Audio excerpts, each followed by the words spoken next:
And so that happened. You accepted Jesus that night.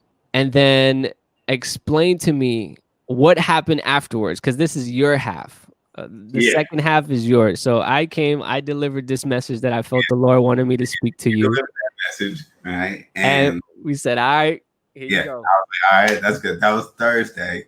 Yeah, that was And Thursday. There you go. Friday, I went to the marches, the protests. And, I mean, I've gone to the protests since, I mean, my whole family's just, very, we're pro about that, right? So I'm at the protest and I'm actually there with, my second heartbeat, my girlfriend Chandler, right? And things start getting a little bit tense, like, things are getting thrown. And I remember being like, all right, I know I can do this. I'm not sure if, this is a good environment for her. There's a lot of people, a lot of variables. And around that time, I had a good friend call me. He was like, hey, I see you're out there at the protest and, you have a lot of weight on your shoulders. He understands like my capacity for empathy. Yeah. He was like, I actually have a shaman who's in town right now. And he's doing like these, a retreat, an ayahuasca retreat, which is a very intense drug, Yeah. right? It takes about 10 hours generally. And then like followed up with another thing called changa, And which just is for like, clarity, this is a hallucinogen. So yeah, these are these yeah, are right. And also for clarity that I've been sober for I mean like 16 months now, right?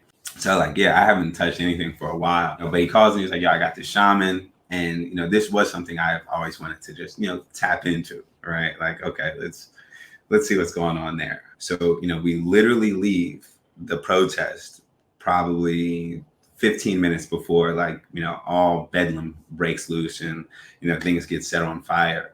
And then, we're just sitting there with a shaman and we do my first ayahuasca trip. And we're in a room of, 20 people. yeah, And it's a whole process. You blow, it's like, it's called snuff up your nose and it like get your equilibrium right. Then you drink this roux that coats your stomach.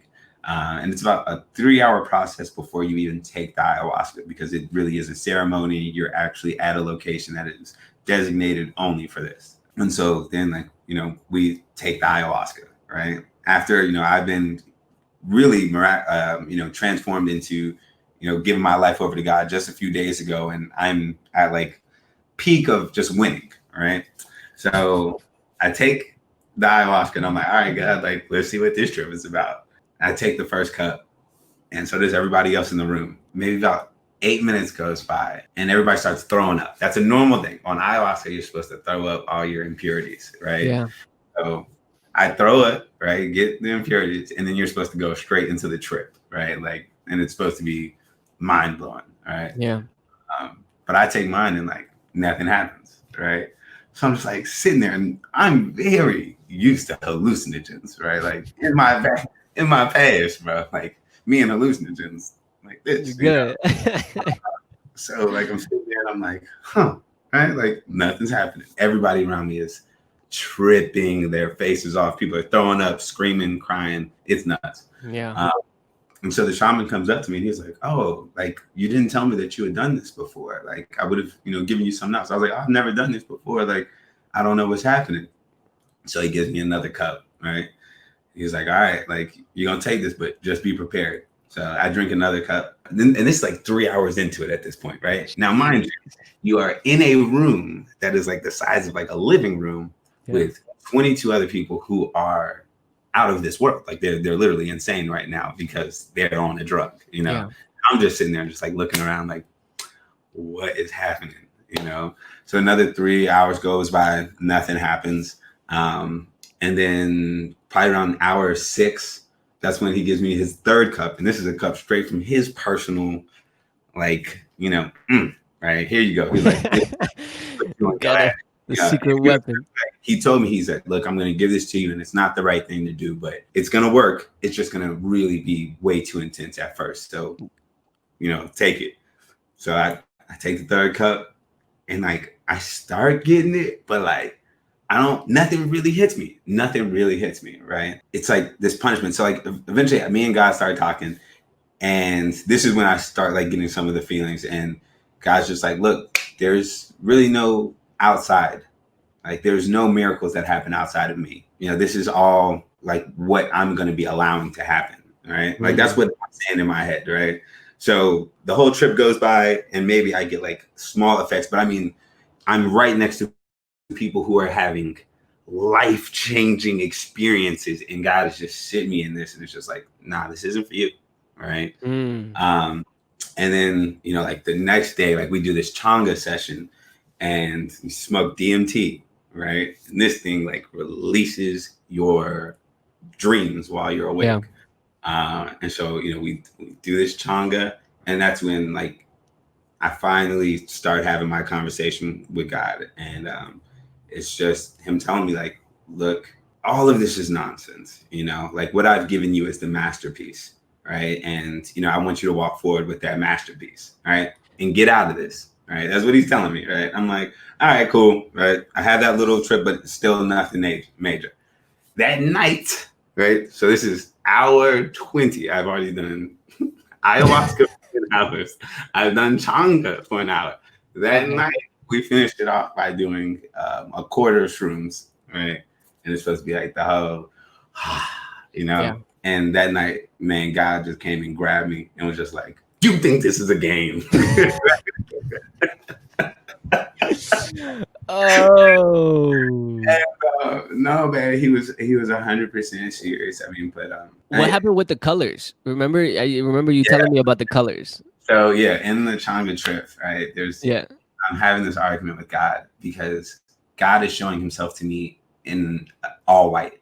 But for some reason, I want God to show himself in purple. So we keep on having this argument, me and God. And God is like, bro, white is perfect, man. And I'm like, nah, I like purple. And then eventually, like, there's this noise that's going off because there's always a shaman around you. And so he starts hitting this bell and it's like, ding. But in my state of insanity, that ding is the perfect sound for purple, right? Yeah. And me God both understand that this noise is obviously a purple noise, but God shows it to me in white again. All right. God shows that noise that I thought we had a conversation about is going to be in purple. He shows it in white. And it was actually a really big breakthrough for me in that time. And I know this sounds trippy if you've never been in that type of mind frame, but it was just this acceptance. God is going to give me the masterpiece no matter what I ask for. So, you know, within that last like trial, you know, he showed himself in white with shades of purple. That sort of showed that he is the all-knowing. All right. My small lane might be purple, might be correct, but it doesn't mean that I understand that, you know, the total, you know, palette of colors that's going on in the world. And so like, yeah, that happened. And that was an amazing thing. And then, you know, that night we ended up being in a place that looked like I was in Noah's Ark. It was all wood. But wait, before you move on from that point though, because I also people could twist this when you say white, right? Like I feel in my heart there could be a lot of people would be like, see, that's the problem, white America, you know. But white symbolizes purity, holiness. Yeah, it was just solid light, really. Right. And you know, a lot of people that encounter have those radical encounters with God, right? Whether it's through dreams, whether it's that they died, and in the process of them being dead and then coming back to life in that little time, they go to heaven or they go to hell. Like there's many testimonies on that. And what they see in heaven is essentially white, but it's not just a white. It's like a pearl. It's like this a pure concrete, not concrete. There's another verse like marble, right? Yes, there you go. Marble-esque white that is the brightest. It's pure light, right? That's incredible. So yeah, if you're thinking about that light, then you could also think about how ignorant it would be for someone to be asking for purple when you're seeing the greatest color in the entire world, a color that you can only metaphorically explain as white. Right? Yeah, exactly. But it's not even white. And a person is sitting there from the bottom being like, boo, I want purple. Yeah.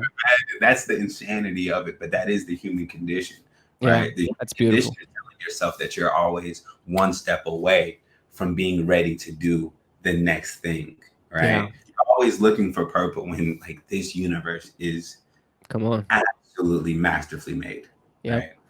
There's no mistakes in this universe. That's the craziest thing about it. There's not one mistake made. And so, yeah, like, within that, it ended up just being like an entire weekend that was just a shortened version of my life, Yeah. an abridged version of me being like radical and out of control and trying to rebel against a very open pathway for me. And so, towards the end of that trip was when I contacted you again and was like, no, we're going to do this again. I'm going to re-give my life over, and I'm going to do it with a different understanding, right? An understanding that just has a lot more facets to it and how I want to implement. In the reality, like that entire weekend was really spent building the dream pack.